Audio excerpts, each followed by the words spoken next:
Hello and welcome viewers, I'm Pia and you're watching the World Report on NewsX World. And here are the headlines this hour. Russia says that its forces have blocked Ukrainian breakouts in Pokrovsk and are advancing towards the north. They continue destroying Ukrainian units near Kupiansk, urging trapped troops to surrender. The Kremlin has meanwhile dismissed claims of minimal Russian presence in the area. Ukrainian President Volodymyr Zelensky has welcomed the EU Enlargement Committee's annual report, calling it Ukraine's best in 3 years. He's highlighted military successes, continued EU membership progress, and EU financial support exceeding €1.8 billion. US Secretary of War Pete Hegseth has confirmed that the US military has killed 2 suspected drug smugglers in the Eastern Pacific. This marks the 16th strike since September, raising the overall death toll to at least 67 in the Caribbean and Pacific operations. Syrian President Ahmad al-Shara is to meet with US President Donald Trump on Monday, according to the White House. The meeting is likely to focus on the security framework between Syria and Israel that the United States is pushing for. A UPS cargo plane has crashed during takeoff at Louisville International Airport, sparking a massive blaze. 7 deaths have been confirmed and 11 others are reported to be injured, with several more missing. 3 crew members still remain unaccounted for. A deadly fire has torn through a nursing home in Tuzla in northern Bosnia, killing 11 and injuring several others. Firefighters rescued trapped elderly residents, while survivors have been treated for carbon monoxide poisoning.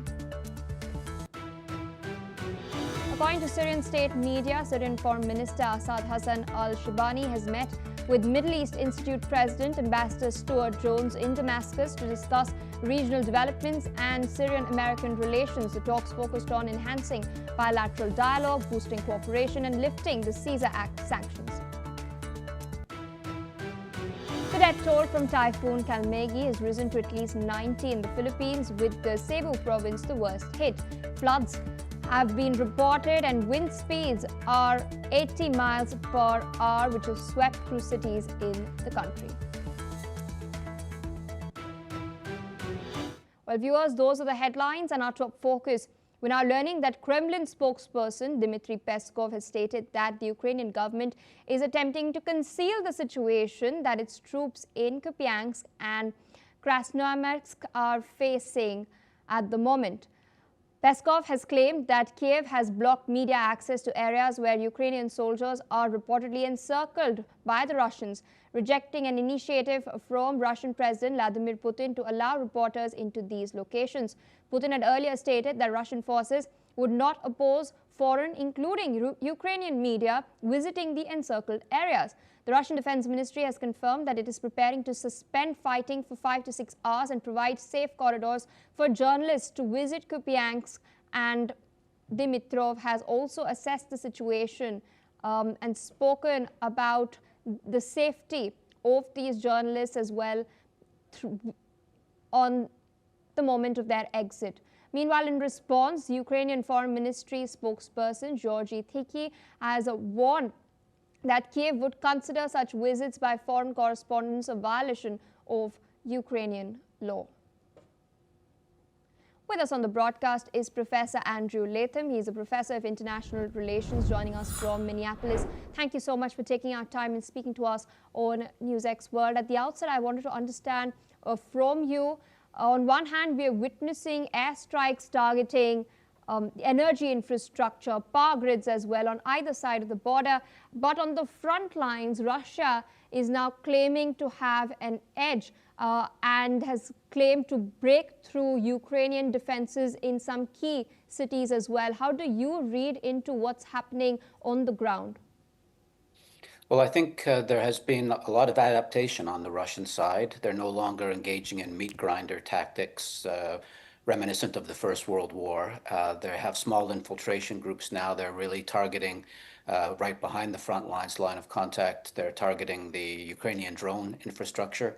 They are really beginning to defeat the Ukrainians, not just in the strategic sense of knocking out their energy infrastructure and things like that, but actually winning on the front line. It's not to say that there have been any major breakthroughs yet. There haven't been, but these are early days in terms of this new operational and tactical approach, and it's beginning to pay dividends. And Russian forces are advancing in Kupiansk, around Pokrovsk more broadly. With respect to the journalists, it could be either or, just operational concerns or legal concerns that are keeping journalists up, but also might be about controlling the narrative and not letting the world see that the Russians are making these adaptations and achieving these limited victories on the battlefield. Speaking of the limited Russian advance that is taking place on the ground, we know that winter is on the anvil. How do you think the climatic conditions could then impact what the Russians are doing? Well, it's the autumn that's problematic because that's when General Mudd has his say. But during the summer and during the winter, the ground is relatively firm. One of the things about winter, of course, is that, and this is true in the fall and summer as well, if it rains or if it snows or if it's foggy, this does further undermine Ukraine's drone capabilities. Drones don't operate well. They don't see well when it's raining or snowing. So that might be a Russian advantage as well. Russia uses drones as well, of course. But the advantage would fall to the Russians. And at least mythologically, Russia likes to fight in the winter. That's their A game, as it were. So I think as the ground solidifies, this is going to enhance the ability of the Russians to prosecute the war in these new operational and tactical ways.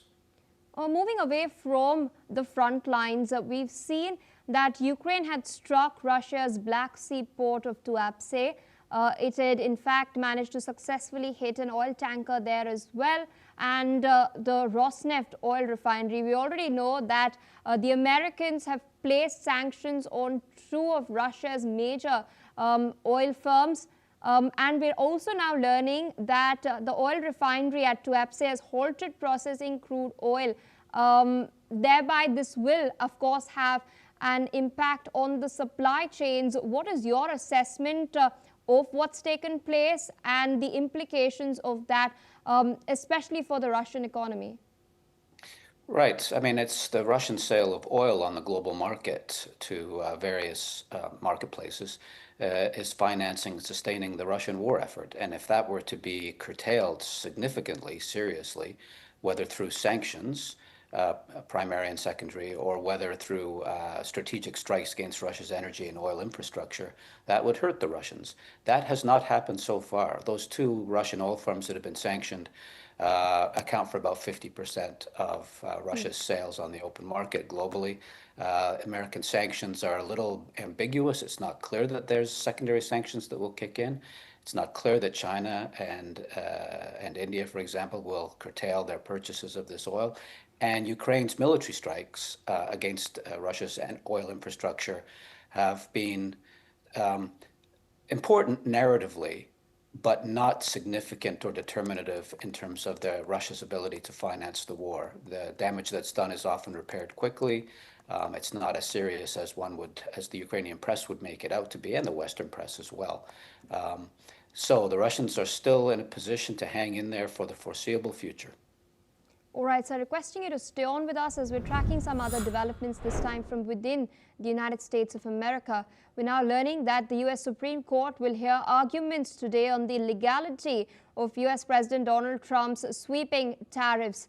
This case is a major litmus test of Trump's executive authority and could have far-reaching implications on the global economy as well. The court will consider whether President Trump's use of a 1977 law to impose tariffs on nearly every U.S. trading partner has exceeded his presidential authority or not. Now, the legal challenge against Trump comes from businesses and 12 states, mostly Democratic-led, who claim that the tariffs are illegal. Lower courts have earlier ruled against Trump, stating that the tariffs go beyond the said law's intended purpose to address national emergencies. Trump has meanwhile pushed back, arguing that the tariffs are essential to U.S. economic and foreign policy and has urged the Supreme Court to maintain them. If the court rules against Trump's policies, his administration is expected to explore other legal avenues to maintain them. Moreover, this case also raises questions about the scope of presidential power at large. We do know that conventionally a U.S. president has to go through the U.S. Congress and the Senate in order to get these tariffs accepted and enforce them. The Justice Department had earlier argued that the 1977 law, which is called the IEEPA, allows the president to impose tariffs as part of regulating commerce in response to a national emergency.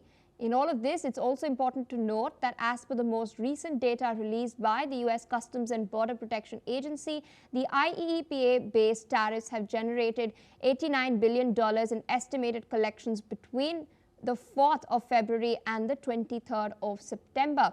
But we all know that it is the people, the American people, who pay for this through increased prices. Still with us on the broadcast is Professor Andrew Latham.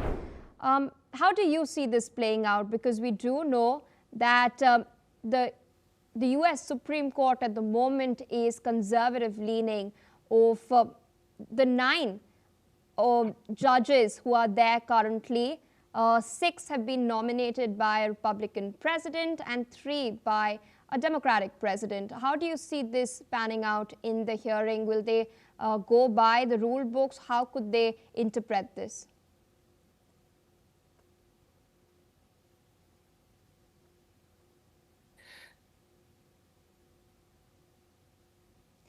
Don't always break it. Yes. Don't always break it on a 6-3 basis. Often it's 5-4. So I wouldn't read too much into the fact that 6 were appointed by Republican presidents. Secondly, lower courts have been finding that Trump has exceeded his constitutional authority under the major questions doctrine. Big questions cannot be decided by the executive branch, by the president. They have to be decided by Congress. And Congress passed this law in 1977 to curtail presidential authority, which had been growing since 1917 on the Trading with the Enemies Act during the First World War. It had metastasized in all sorts of ways presidential power, and Congress stepped in and said, no, we're going to put this International Economic Emergency Powers Act in place, which requires the president to declare an emergency. It was in the context of the Cold War, which meant the real adversaries were communist China and, of course, the Soviet Union. And it was about sanctioning them and dealing with threats that came from them. It wasn't about tariffs, and it wasn't about Trump's tariff war. So if I were a betting man, I would put a lot of money on an outcome that was opposed to the president's use of tariffs and that declared them illegal and unconstitutional and forced the president and his administration to find some sort of legal workaround. I don't think they have much skating room when it comes to that. Indeed. So you're, of course, betting against the Trump team over here. What are the implications if the Supreme Court does rule against Trump's tariffs? We do know that he's imposed rather steep tariffs on several of US's most prominent trading partners. Well, they'd be declared void, null and void, and wouldn't have any effect. As I said, I imagine that the Trump team will look for workarounds, ways of keeping the tariffs in place without relying on that particular law. But I don't think there's much scope for that. And so the tariffs would go away. And ideally, Congress would stop abrogating it, or it would live up to its responsibilities, let's put it that way, step in and declare these tariffs to be unlawful and to prevent Trump's team from coming up with some kind of workaround. The Congress has abdicated its responsibilities in that respect for a long time now and can't even end the shutdown in the U.S. So I'm not hopeful there. But the courts, lower courts and now the Supreme Court, I think will put an end to this tariff madness. All right, so with that, I'd like to thank you for taking out time, of course, sharing your insights, your analysis with us on NewsX World.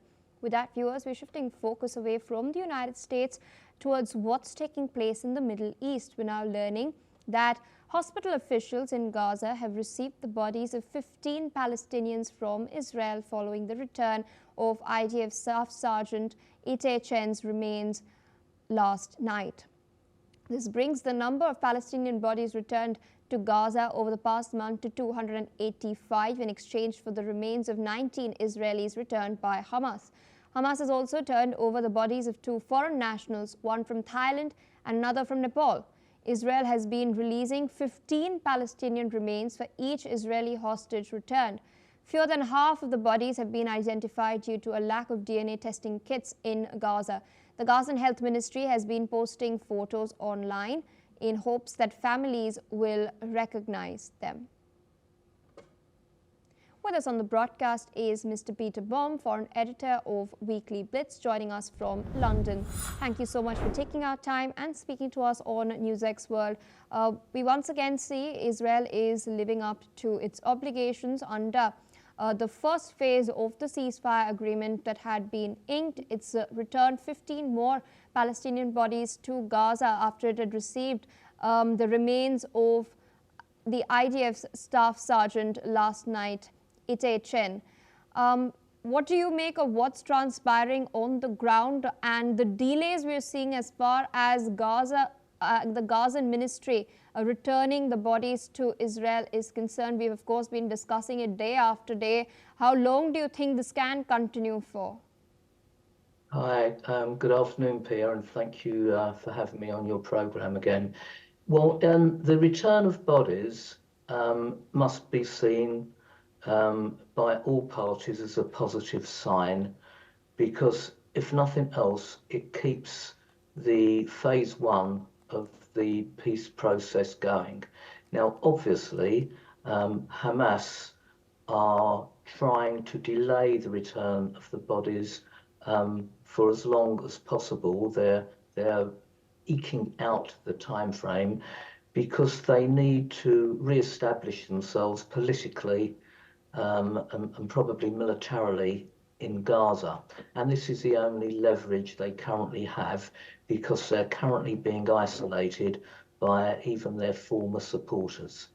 So returning the bodies I shouldn't say that. Returning the bodies every other day clearly is still a good sign to keep the peace process going. And whilst Israelis are simultaneously doing the same, then there is certainly hope that phase 1 can be achieved. However, everyone watching this scenario is still very uncertain and afraid that there may be another terrorist outrage, a significant one, which would destroy phase 1. But at the moment, it seems that certainly, as you quite rightly said, Israel is fulfilling its commitment, and Hamas, though not returning the bodies in one go, is certainly continuing to give, excuse me, hostages, the dead hostages, back to Israel. So I'd rather look at it as a positive rather than negative. Indeed, and I'd like to digress a little bit over here. We've also recently learned that the Trump administration is mulling at the moment a request by Saudi Arabia for the sale of as many as 48 F-35 fighter jets. Of course, we do know that ties between US and Israel have never been closer than at the moment. Washington is committed to Israel's request of maintaining a qualitative edge in the Middle East, at least in the military terms. What if this sale does go through, if these murmurs do hold true? What could this then signify as far as the balance of power is concerned? We do know that US is allies with Saudi Arabia as well, but Saudi Arabia does not recognize Israel. Recently, there was a statement put out by the Saudis that they would not be a part of the Abraham Accords until and unless a two-state solution is reached. Yeah, this is a very interesting one.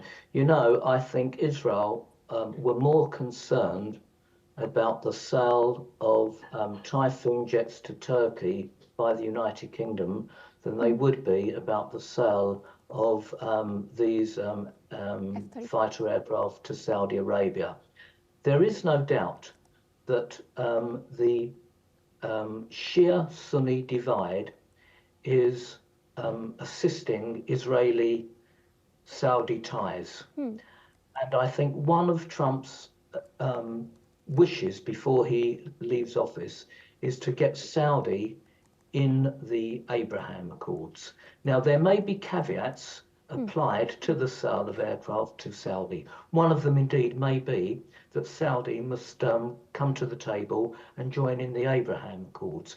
She has said that they would not happen until there was a two-state solution.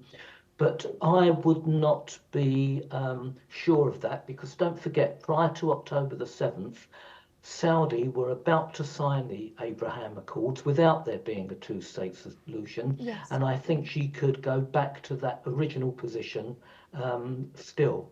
So the sale of the jets to Saudi, I think the balance of power would certainly I think Iran should be more worried than Israel about the sale of the jets, because frankly, I think Saudi-Israeli ties, though no publicly shown, are quite strong, and they do help each other from an intelligence perspective. So the balance of power would shift, but I don't think from an Israeli perspective they would be too concerned, given the way that the United States is playing the broker between the two. Indeed, sir. Requesting you to stay on with us as we're tracking some other developments from the Middle East. We're now learning that Palestinians in Gaza City are struggling to rebuild their lives amid rubble and shattered buildings. Basic necessities remain out of reach, and aid is still not reaching Gazans in sufficient amounts, almost 4 weeks after the ceasefire deal was reached. Displaced Palestinians are returning to their partially destroyed homes. One of them has described daily life as extremely difficult, with no gas and his children fetching water and firewood. The truce, of course, is meant to bring aid, but only half of the required food is entering the enclave, according to the World Food Programme. Israel claims it is fulfilling its obligations, but Gaza's local administration says that many supply trucks are still blocked by restrictions. With winter approaching, now Gazans face a lack of shelter as tents wear thin and buildings remain damaged. Listen in to what a displaced Palestinian has had to say. احنا عايشين بحاجة صعبة كتير كتير كتير. في ناس كتير اجت على بيوتها ورجعت تاني على الجنوب. نص ولادها نص ولادها في الجنوب، لانه مش ملاقيين لا مسكن ولا شرب ولا كهرباء ولا شيء ملاقيين. عندنا هنا احنا بعد الساعة 5 المغرب ما بتلاقيش حدا موجود في المنطقة. ظلام تام. More news coming in. We're now learning that Iranian authorities have stated that Mahdi Efendiari, an Iranian citizen who was arrested in France in February on charges of promoting terrorism, has been freed and is now at the Iranian embassy in Paris. Iranian Foreign Minister Abbas Araghchi has stated that Efendiari, who will face trial, must report regularly to police. Listen in. تحت عنوان جاسوسی محکوم شده بودند که قوه قضاییه دیشب فکر می‌کنم مشهور دفعات اسلامی شدن و آزاد شدن. شهروند ما در فرانسه خانم اسفندیاری الان آزاد هستند، در سفارت ما هستند و ان شاء الله مراحل دادگاهشون. Meanwhile, French President Emmanuel Macron has spoken with Iranian President Masoud Pezeshkian, welcoming the conditional release of Cécile Kohler and Jacques Paris as a first step and calling for their full and complete release as soon as possible. Still with us on the broadcast is Mr. Peter Baum, foreign editor of Weekly Blitz. Interesting developments are happening in Iran and France. We do know that France is part of the E3 powers that, of course, were instrumental in ensuring that the snapback sanctions are brought about against Iran by the UNSC. But we're seeing this also happening on the diplomatic front. In fact, an Iranian citizen arrested in France has now been freed, is in the Iranian embassy in Paris. A trial is awaited. But in a related development, there's also been a conditional release of French citizens in Iran itself, two to be specific. How do you view this development diplomatically? Is this a sign of some sort of steps being taken in order to ensure that eventually dialogue might resume? Is this an indication of that? Yes, indeed. Now, one has to look at this from, first of all, an Iranian perspective, because they have never been isolated since the totalitarian theocrats came into power politically as they are currently. Iran is running out of friends on the global stage. Not only that, she's running out of money, and her infrastructure has been so badly damaged by the effects of climate change and mismanagement and corruption, one should say, that domestically Iran are under severe pressure. The last reports I heard were that Tehran, the capital, could probably be running out of water within the next 3 to 4 weeks if there's no sufficient rainfall, and the long-term weather forecast is that there won't be. So politically, Iran needs to do something to regain credibility and assistance from those countries that formerly were helpful to her, France being one of them. So I think the current, let's say, prisoner swap, to put it for want of a better term, is certainly going to pave the way for increased dialogue between the two countries, and that Iran believes will lead to increased dialogue between herself and other European nations. France will pave the way for that because the sanctions, the snapback sanctions, are really hitting Iran hard. So I see from an Iranian perspective that she will be more compliant and facilitate more and step down from the rhetoric that she likes to employ when times are more favourable to her. All right, so with that, I would like to thank you for taking out time sharing your analysis with us on NewsX World. All right, with that, viewers, it's a wrap on this bulletin. More news and updates on the other side. Stay tuned.